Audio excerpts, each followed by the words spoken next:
Accra is not working. It's not working, It's the gun is gone. Accra is not working. I've decided to take solace in cybercrime. Oh, now you are looking into the cybercrime area. That is where I am. But here's the thing. Are things working there? No. So here's the thing. Like, whilst I was away, I was paying attention to the whole, saga of people being carted away by the Federal Bureau of Investigations. But what caught my attention, though, basically was the comments on social media. And I was particularly, I will not say surprised. I was taken aback. It means the same thing. Yes. Okay. Then I was surprised about what seemed to be a certain level of acceptance of these acts and these persons. Basically, they seem to support social acceptance. Yes, there seemed to be, like you are harassing people. Yeah. Like we should be protecting these people. Really? There seemed to a lot of the comments. There were people who were saying, "Look, let the law do what course. But there seems to be, generally speaking, a certain level of social acceptance for persons who are engaged in these acts or persons suspected to be in these acts. Really? And I am particularly excited that there seems to be a focus now on dealing with persons in that part of the economy. Cybercrime. Yes, that's part of the economy. Because, look, if we don't deal with that matter, the shocks of it are many. So we have a situation where, like I said, a lot of young people, and we're very young populace, there are a lot of people who now aspire to be like that. Wealth is nice. Who doesn't want an easy life? You understand? Nobody wants to, I want to be comfortable. You want to be comfortable. How we get comfortable is the issue. Yeah. Okay. But we've come to accept that, look, nobody is going to hard work their way legally through this system that we are operating in Ghana. So people must eat. Yeah. Either way. Yeah. So don't question how people get to eat. Okay. But the thing is, there is always an impact on those of us who are struggling to eat the proper way. By the activities of those who are eating in the wrong way. And so I am particularly happy because I've said on this show previously that, if I were somebody who worked with Yoko or worked with FIC or whatever, Instagram would have been my office. And the TikToks and the places, because they are there showing it off. The lifestyle audits will take place from but there. Apparently we don't have a lifestyle audit regime in Ghana, from what I have been told. Yeah, we don't. We don't have a lifestyle regime. So a lifestyle audit regime. So you can't actually pick up somebody on the basis of that. Their lifestyle. No, you can't. Okay. You could find other avenues to figure out what is going on. Isn't it time yet to get into that? Because I don't know, but what I am saying this morning is I am particularly happy. Yeah. And I am saying that all the institutions, CID, their cybercrime unit, all those people, they should go full steam ahead on the matter. Whoever you are, wherever it is we find you, deal with the people. They should deal. You see, when the reputation of a country matters. We tend to laugh at our Nigerian neighbors a lot. Yes. Because of it. I don't want to become that kind of country. Well, for just a bit of clarification, I'm getting some information that we do have a lifestyle audit regime that falls within the laws of the Office of the Special Prosecutor. And what we rather don't have is the reverse burden. No. You see, I understand that argument gets made. The standard for that is the UK standard. If they look at you, they measure your general earnings and they know that you don't have a particular... They are coming for you to explain why you should not be taken away. What we have, yes, within the domain of the OSP, there's something like that. But it is not in the nature of the UK standard where they come for you knowing that your... Based on what we are seeing. So they will ask you a few questions if that you answer. I operate a barber shop and drive a Jaguar. Yeah, I mean, we don't. How many people? In Ghana, that could be difficult. But elsewhere, yeah, barbers are living good. How many haircuts am I issuing out in a day? It depends on the type of haircut. How much am I charging at the barber shop? Yeah. But look, like I said, we need to be bothered by these things because there are parts of this country where that is all they know. Yeah. And if we don't see the linkages, I'll tell you something. Last week, we were scandalized by that unfortunate incident that happened. I was in Botnase or somewhere where Galamsey side, where the people, Bontresso, where the people were saying, look, you cannot come here and tell us, not if we don't do the Galamsey, we will not do anything else. This is what we want to do. And there are large parts of the country that are going in that direction, particularly in those kind of areas. Yeah. You see, there's a social acceptance now. Yeah. Normalized. Yes, of what they do. And it is what we've done with cybercrime. Right. And the reason why I'm saying that we need to do this is because if we don't, the disadvantages later on are many. The countries where the victims live are starting to take actions. And for a country that says we want to get into a proper tech age, we have a government that says they are training 1 million coders. Yes. We need those coders to be able to thrive in an environment where they can operate within global spaces. Standards. We don't want to get locked out of those spaces. At the moment, people are here always complaining, I can't do this kind of transaction here. I can't do this here. Simply because our system is not trusted. These are some of the things. We want to grow. Okay? So but our reputation is being impacted by the illicit activities of a few. Yes. And, there was an interesting article in the Enquirer today by a student journalist. Very, very insightful. Congratulations to the young lady for Victoria Norte, if I'm not mistaken, for that I think insightful. She should be celebrated in class today. Article. Yes, if she goes to class today, they should clap for her.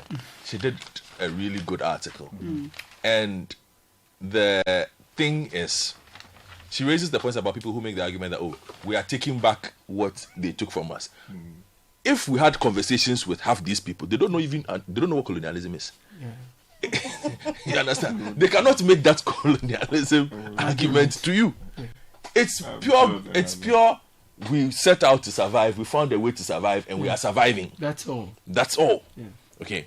So, like I said, I am happy that they are going at them. They should not stop, because some of these people have reached levels where they engage with all kinds of high-level individuals. And so sometimes they tend to feel they are immune to the law. And Caleb, in the past year, I've spent quite a bit of time working on this. It is growing at a rate that you cannot handle.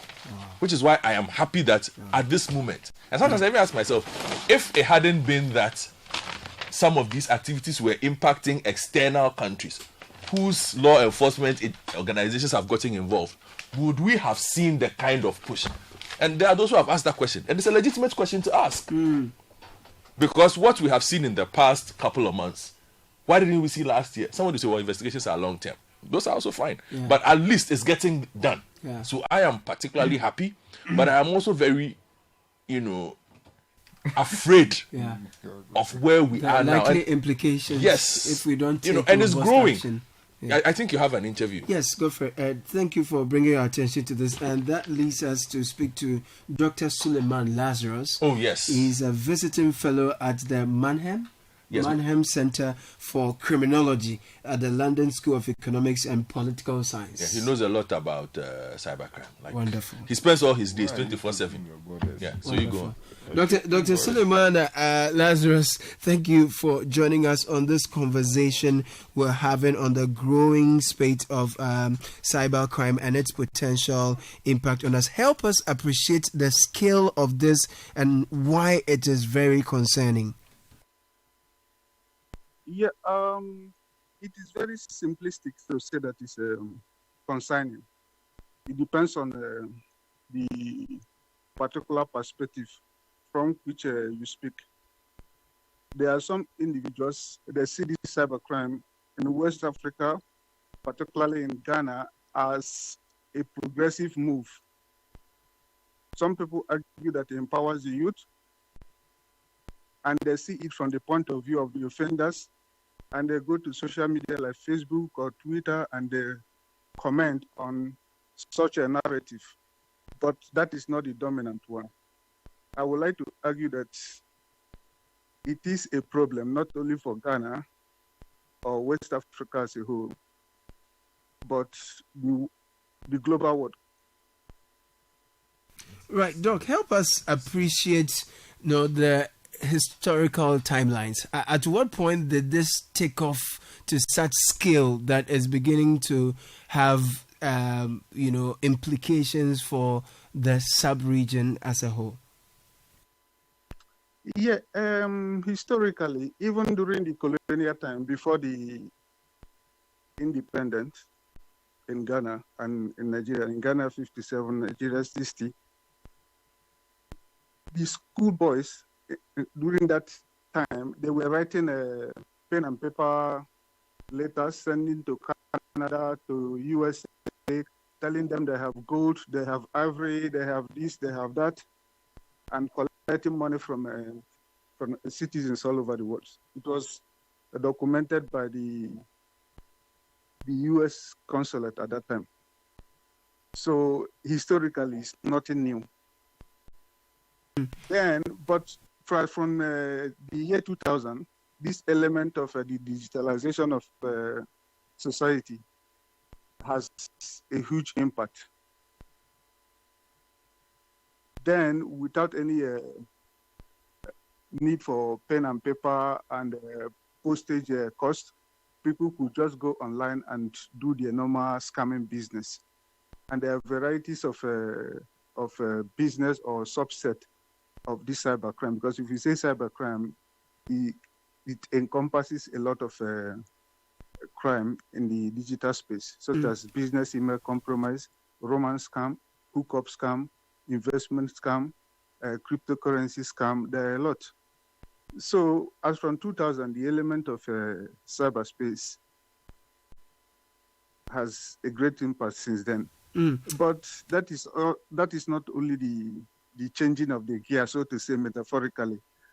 As from 2020, then that also broke a lot of barriers in terms of language, in terms of manipulation, because with the help of artificial intelligence, now the people into the business, they can do and undo, pretend to be any person and pretend to speak any language. So that also contributed to the scale that you're talking about. Doc, so we see a trend where the digitalization or the advancement of tech has seen a shoot up or an increase in the incident of cybercrime. Are we able to quantify the cost in terms of numbers? Are we able to put some numbers to the increase in cybercrime so far from your research? Yeah, what I would say is, when you talk about West African issues, most people from the West, they will ask you about statistics.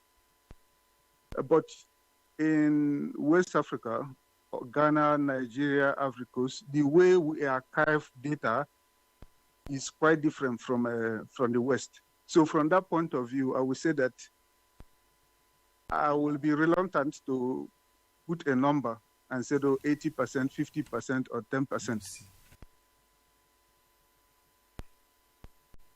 The question about quantifying was to do with the money part of it, in terms of the quantum of money that people have lost as a result of cybercrime over the period. Yeah, according to the media discourse, a lot of people from the West and the Arab world, they are losing a great number of money. And apart from these individuals, even the corporations as well. So from that point of view, I would say that billions of dollars.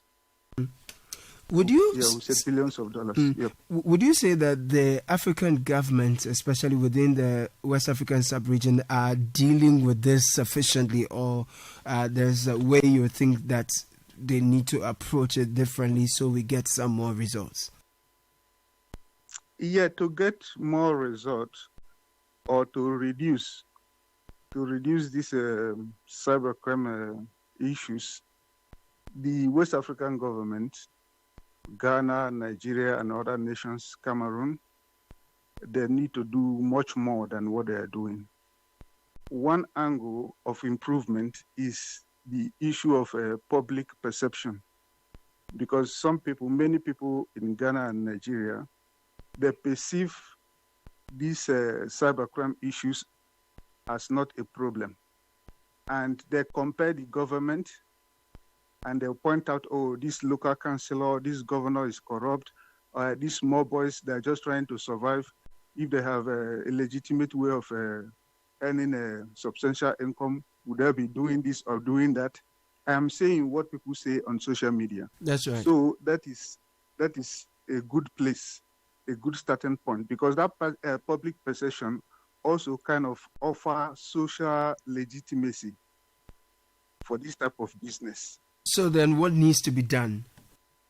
What needs to be done is showing a good role model. You cannot metaphorically tell children at home and say that you need to wash your hand before you eat, whereas when you are eating, you fail to wash your hand. That doesn't set a good example. That is a good starting point. Another starting point is not just arrest and imprisonment. You can arrest someone in prison, but that's not going to kind of discourage a lot of people. What are the alternatives? If you graduate from this University of Accra, what are the options for you? Even for you to go to that university, do you have scholarship? And even when you have that scholarship, are you going to receive the scholarship? Because I know some people within my network, they were offered scholarship, but in the end, they traveled abroad, but they never received $1 single for the scholarship offered. So based on that kind of pressure, then they start to innovate new ways sociologically of earning income abroad. Right. And some of these innovative pathways, they are not legitimate, they are deviant ways. Very well. So setting good example is a good way, it's a good starting point. Or offering real scholarship. If we offer scholarship and give apprenticeship, just give people hope. That is what people need. Give them hope. Okay, when you graduate, there is something for you. And when you work hard, you will see progress. Rather than just if you are not connected to this political party, your uncle is not this, your auntie is not that, you are not from this family, there is no way for you. Right. Doctor... For me, please. Yeah.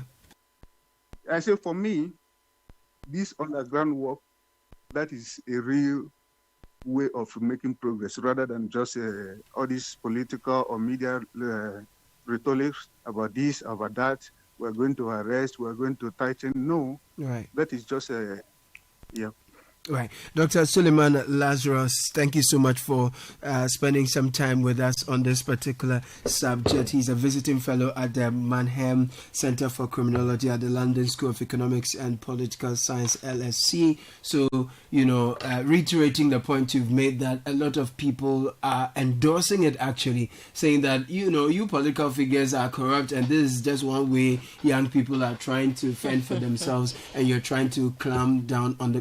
tell you what, while I was away, someone drew my attention and said I should let the foreign minister know that some other nationals from West Africa are engaging in some deviant behavior. If I say deviant, it makes it light, but unscrupulous behavior.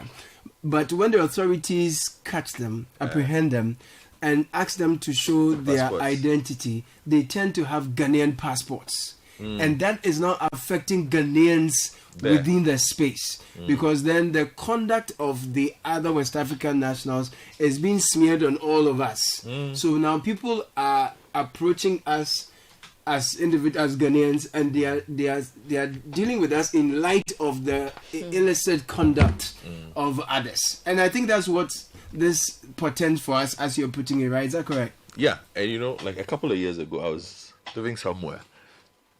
If you held a Nigerian passport, no landlord will rent you a room. Wow. Yeah. At the time. Wow. Yes. Ghanaian, you are fine. Wow. See, if I go back to that same spot now, now Ghanaians and Nigerians Are suffering. don't let you rent a room Why? because the reputation has changed. Yeah, they see all of us as West Africans, and some of them have money to get our identification. No, also. because we are doing the things that they do. Oh, It's okay. plain and simple. Okay. You see, that's the measure of the impact I am talking about. get it. You understand? I get it. So, like I said, I am happy law enforcement is on this. It's not a very long chat even I want to have. I am just happy that finally our people have woken up, and I hope they keep at it. You see, because it's not like it's changing. We've gone past the point where people look. If you almost everybody who listens to us spends time on TikTok, on Facebook. Just for you. Yeah, I'm just saying. Ask them who they are watching. Yeah. These are people with millions and millions of followers all over the place. Sometimes they'll film their rooms, they are counting money. Yeah, and sometimes Like- they have some ammunition by There's nothing in our laws expressly prohibiting the display of money in that manner. It doesn't matter. Let me bring So in. when you are Guys, hold on, when you are in bring in Birmingham, Regulation 20 of the LI 2374 of the Office of the Special Prosecutor, Operations Regulations 2018. It mandates that the Special Prosecutor can request a suspect to declare their income and property specified in a certain form. And also, a suspect has 30 days to comply with the request. Failure to comply within the stipulated time frame is considered an offense. And so by this, my understanding is that suspects under investigation by the OSP are subjected to lifestyle audits. And what this requires of them is to explain the source of their wealth. and they've been doing that. Hold on. The regime that is omitted, or the regime that we don't have in Ghana, is where we have in Nigeria and the UK, will be the presumption of the corruption, where Yes. the burden is reversed onto the accused to explain the source of their wealth. And that is where the challenge is in pursuing some of these. So from my understanding of what you've just said, in our case, the burden lies on those who are suspecting that someone is the living- burden is on the person who alleges. So alleging. the prosecutor has the burden. So if we had the UK or Nigerian system, then once There can we be a shift suspect of the that burden. you are living a life not in tandem with your earning, then we pick you up and you have to justify why you are living the kind of life you are living. Certainly. You Okay. see, the regimes are different in many ways. There are dedicated provisions known as the Proceeds of Crime Act in the UK. And then also, if you look at the Criminal Act in the UK, they deal expressly with matters like this. In the Ghanaian situation, you first of all have to be a suspect being investigated in connection with corruption or corruption-related Related matters. activities, okay. For the matter to come into the purview of the OSP to say that, okay, well, we are investigating, like, Let's what have do you this call it? chat. Yes, the former minister, for instance. Sanitation. Yeah, so there was a suspicion Yeah. of corruption, Yeah. blah blah blah. So now we will send you a doors to question. other Yeah, things. they will send you a form to fill. In the process of filling that form, they are able to ascertain reasonably how much you are likely to be earning every month. Okay. The basis upon which they will now say that, okay, well, you have declared your legitimate income to be A, B, C, D. We don't So, see it correspond with Exactly. How is it that you are able to Y, Z. afford this? That's you why you understand? can, okay. But in the UK situation, it's an entirely different regime. So you are looking at, okay, as Godfred is saying, somebody sits on social media. On TikTok, counting money in this room. Yeah, that's right. And hard currency. and- The following day, you're asking questions. and they have been able to piece together reports from a number of sources, including bank loans you may have taken or things you may have done before and all that. When they bring it together, so no, this guy is unlikely to be able to afford the kind of lifestyle he's living.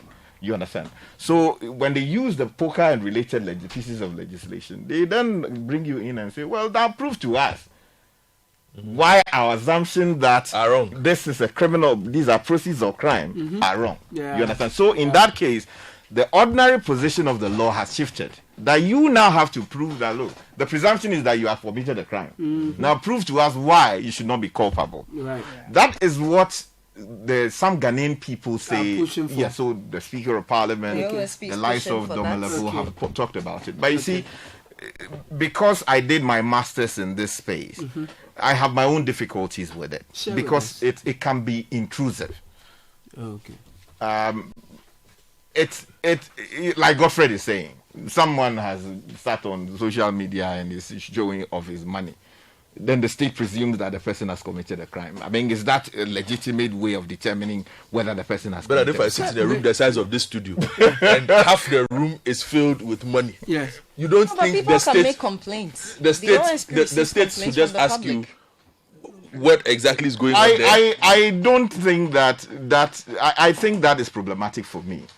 It's problematic for me because there's the there's the immediate presumption that the person has done something wrong, and the person has to come and explain it. Yes. Look. The truth is that. Oh no, hold on. You are against that position of the law. I have He says difficulties it's with it. intrusive. It's intrusive. It can intrusive. be intrusive. But you don't appreciate the difficulty With- where if it is the state that is alleging, bedding is it's on the difficult to prove that. it's on the It's state. difficult to even recover. Because in many ways, the state almost always has the upper hand. You understand? The state almost always look. I've read cases in the UK, for instance, where a person is coming into the country. The law says you shouldn't come in with $10,000 US, £10,000, or on flight come into the country like that. Corrupt police officers, maybe you have £9,999 on you because some people just want to get into the system. They will toss a pound on it, so that now it is complete, right? They say don't bring 10,000 in. You have brought 9,999, right? Then they toss a coin on it to make the figure now worth 10,000. Now they have caught you.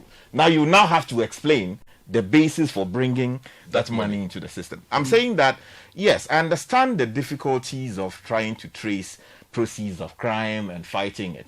But I believe strongly that there should be a triggering element. There should be a triggering offense.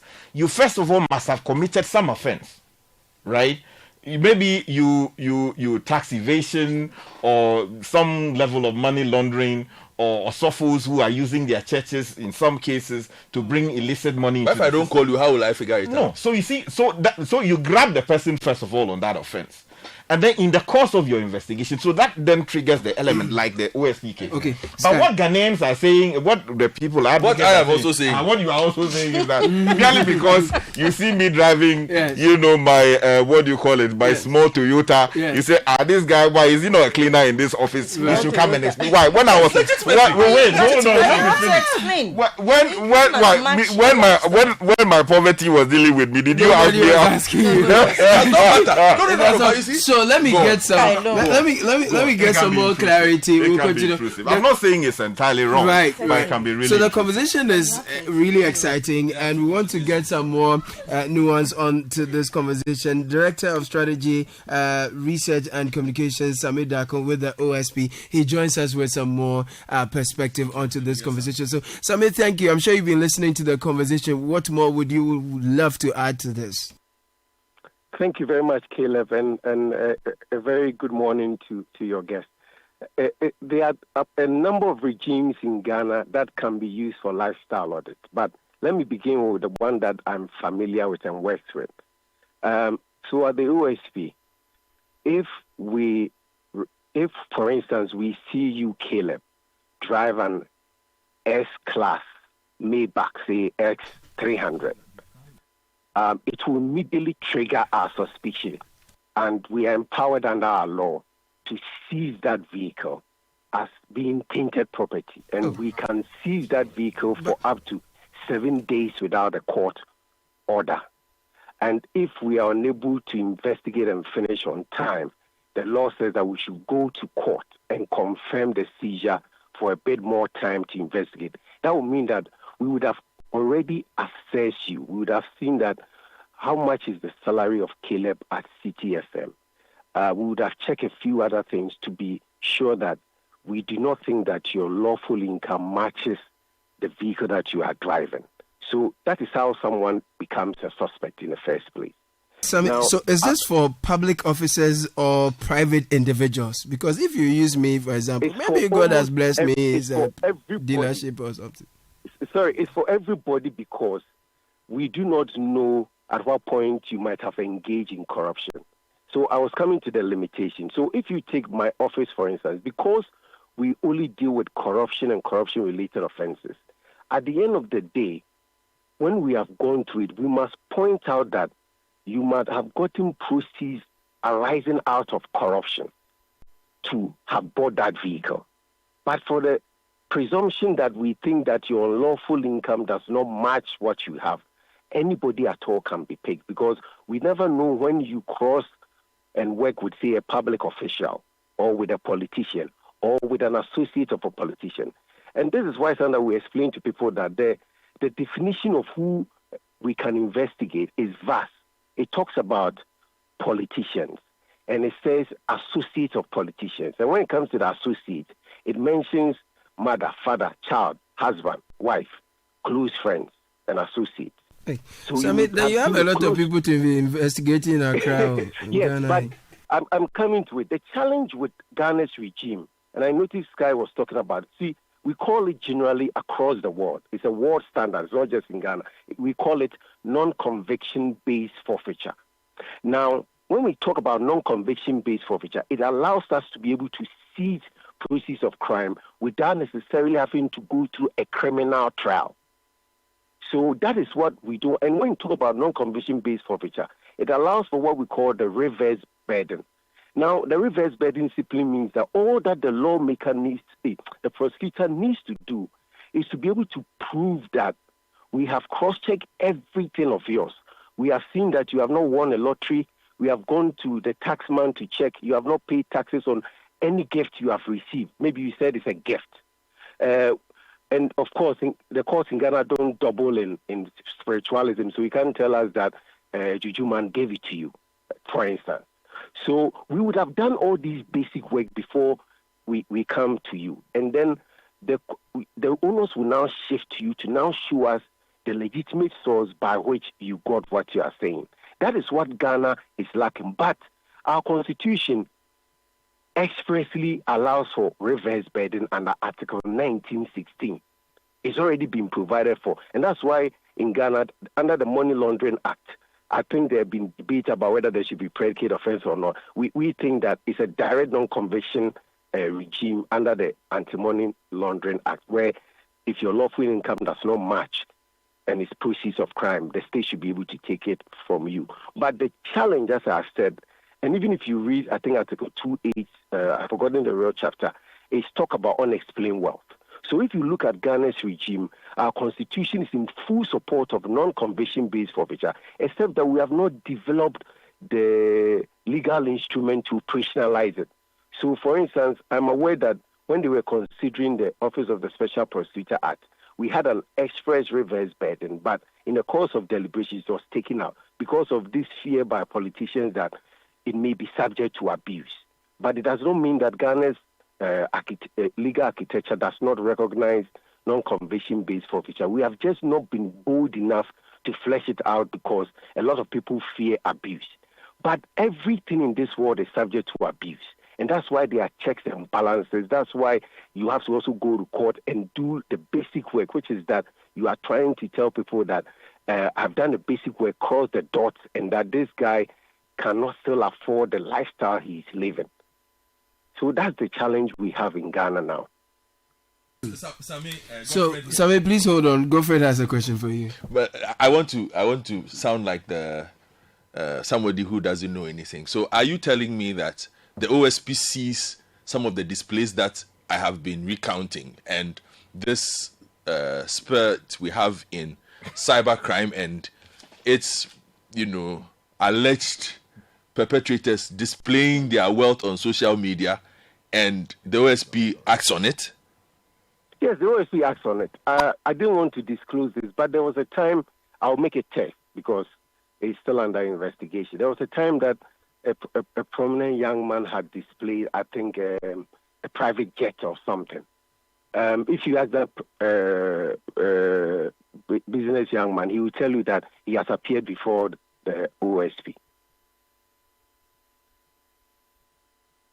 So basis of what? Act on it. Say that again. On the basis of what? That he displayed the jets, right? It's not that there's no law that bans anybody from displaying your wealth. But if after investigation we are convinced that it may not be from, say, legitimate source, you can be questioned on it. Nobody's immune. Thank you very much, Sam. Nobody is immune from such powers. So the fact that the law has not caught up with you does not mean that there are no laws, or the fact that you've not been invited. Maybe the attention of the investigative bodies have not been drawn to it. But sometimes when it becomes loud and they know, they will do a few check-ins just to be sure that it's legitimate. And the last one I wanted to talk about is the GRA regime. So the GRA regime is simple. If you are displaying so much wealth, then the GRA is going to assess and see whether you have paid taxes on it. And that's a direct law. So you have displayed that you have 2 million houses. The GRA will assess, have you paid taxes on these 2 million houses? If not, then you are in breach of the law, and that the law will take its course. You have to pay those taxes, or you are going to go through a criminal trial. So they can further refer you to IOCO, for instance, if it has to do with all the other crimes that the OSP is not able to investigate.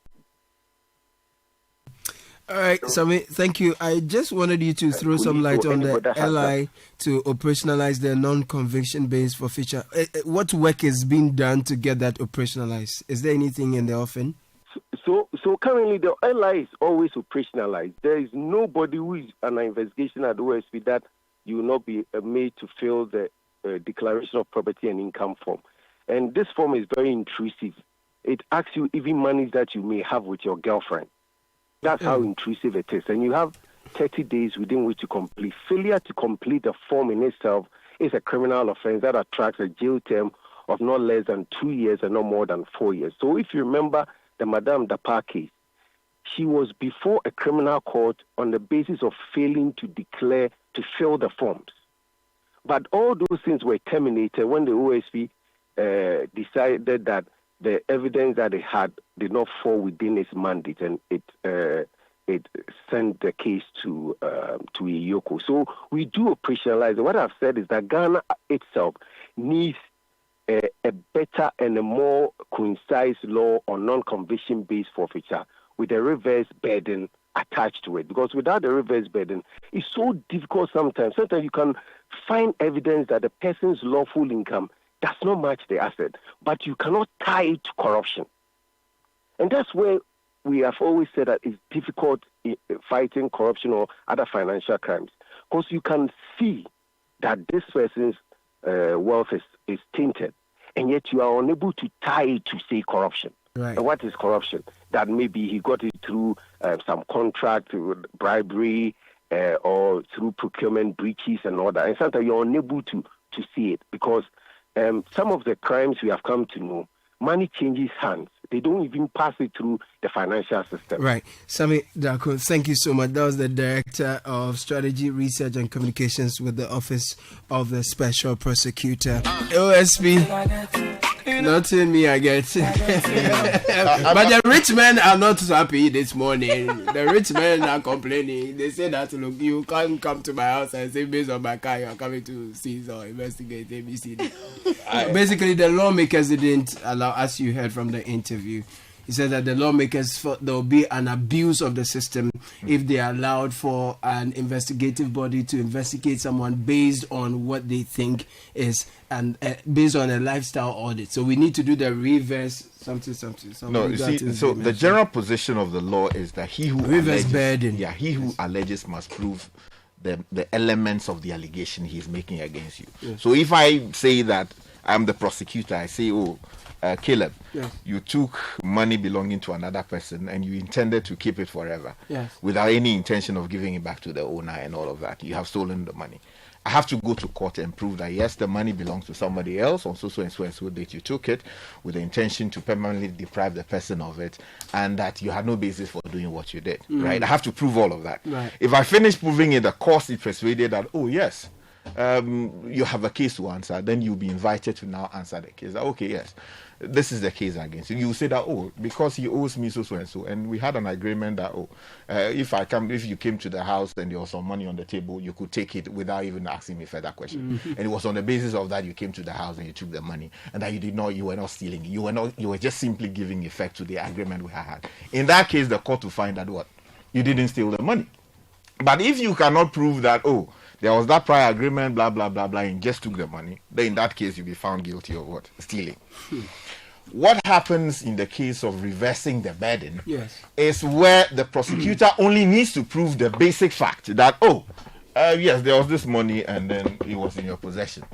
Now you have to now prove that the money the money in your possession, is in your possession, but it is legally acquired, blah, blah, blah.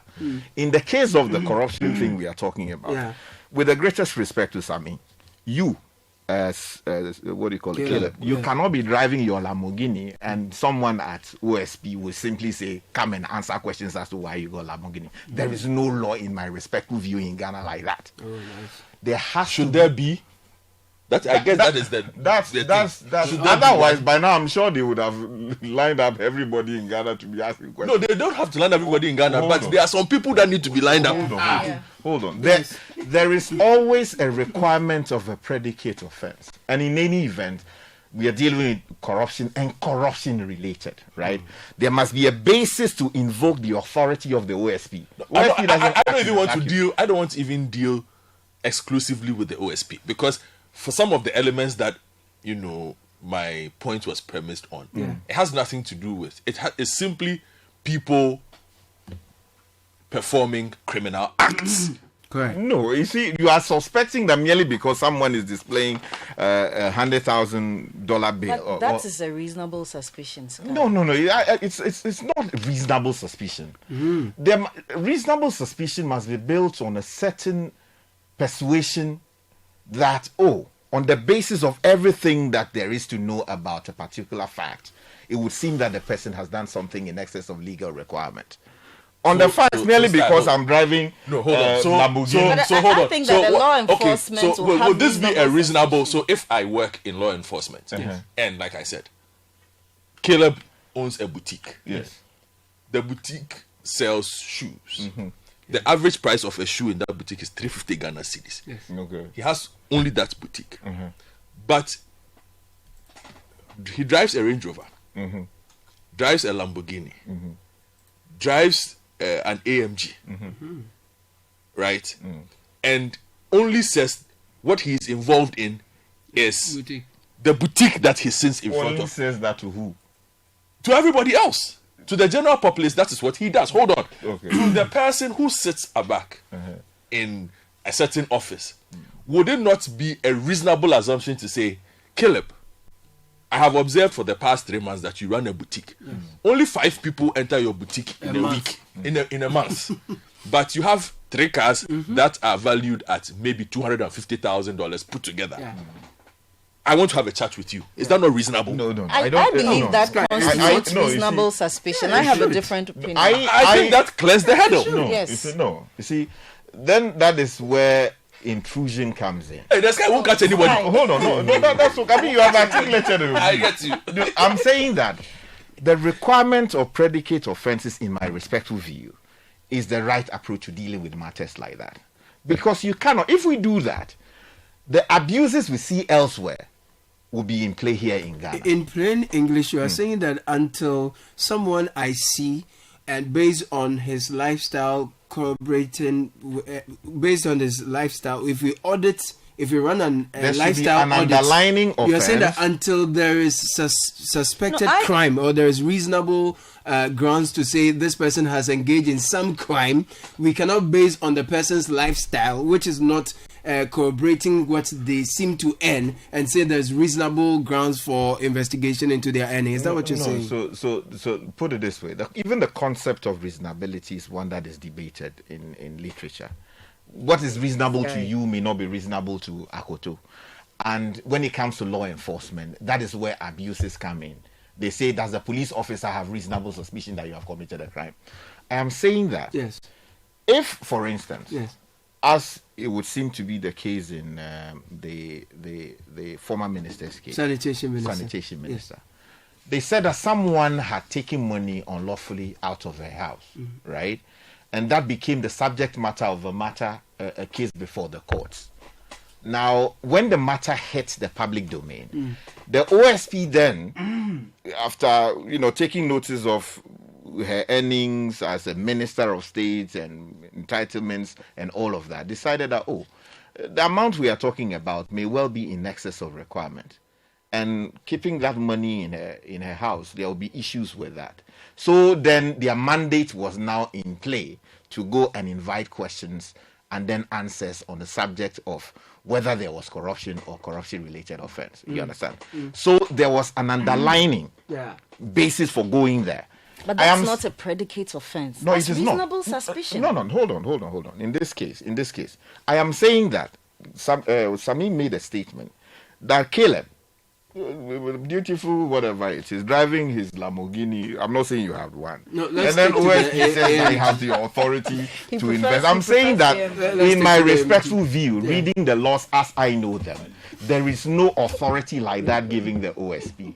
Of course, if Caleb is associated with, say, a public officer, and that public officer is sort of being investigated for corruption and corruption-related offense, and it becomes apparent that public officer, connection. Yes, maybe did some favor to Caleb, blah blah blah, and or maybe in the course of questioning, they notice that you said that you have something that he's entitled to, blah blah. Your name comes up. They are entitled to ask call you and give you that form, that fill it, and in the course of that, then they can properly deal with you. Okay. That is the bold distinction there is between what we run here and what happens elsewhere. And I honestly believe that, look, because in this country, you Godfrey, sometimes you come and say, oh, bro, Charlie, you go and buy something with this. Otherwise, everybody will be, put away. I don't think that we should. Have an alternative view. No, I mean, I don't entirely disagree with Sky with his concern about abuse. I don't disagree with that. Yes. But largely, yes, I support Godfrey. I do understand that law enforcement operates with reasonable suspicion. I don't think that an offense has to there is an establishment of an offense. Questions can be asked about somebody's wealth. I think that the law enforcement can, under reasonable suspicion, inquire into somebody's assets, ask them to fill the form and explain what they cannot justify. Whatever the state will do, then the state can do. Okay. When the people were poor, did they ask them about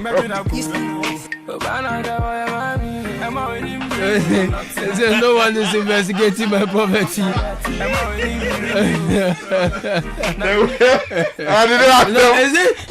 Is this what ask you? To say that they should allow the young men to do what they are doing because the rich are also, Then I'll come back to your argument this morning about colonization and fraud. Then we say, because you colonized our ancestors and took their money, then we should also defraud you. In those cases, I'm using your own logic. No. You see, these are clearly different things. In those cases, these guys, as the facts will bear me out, go out there to scam foreigners.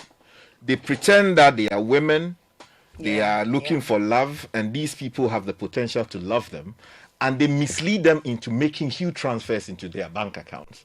That's clearly you are defrauding and doing all kinds. That's an offense. You understand? So in that case, the authorities have the basis to grab you and deal with you. But where maybe through the grace of God and Kaka is driving her,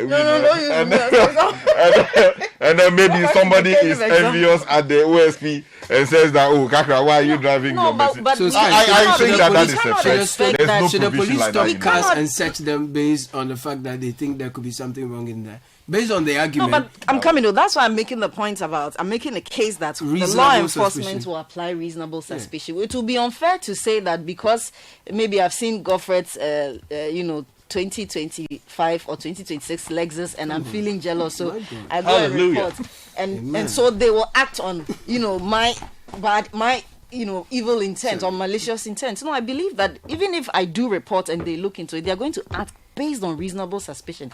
If the facts surrounding how he acquired his wealth do not add up, then they will have a basis to go in. So there must be grounds for reasonable suspicion. All I'm saying is, Yes. GRA, from what I've heard this Has a lot of work to do. GRA, They should snitch more Yes. to OSP, to CID, Yes. to cyber. Report them to everybody. The officers will be busy. 24-hour economy will start from there. They should deal with them. Yes. But we also expect that law enforcement will not, abuse Abuse its the powers. process. Very important.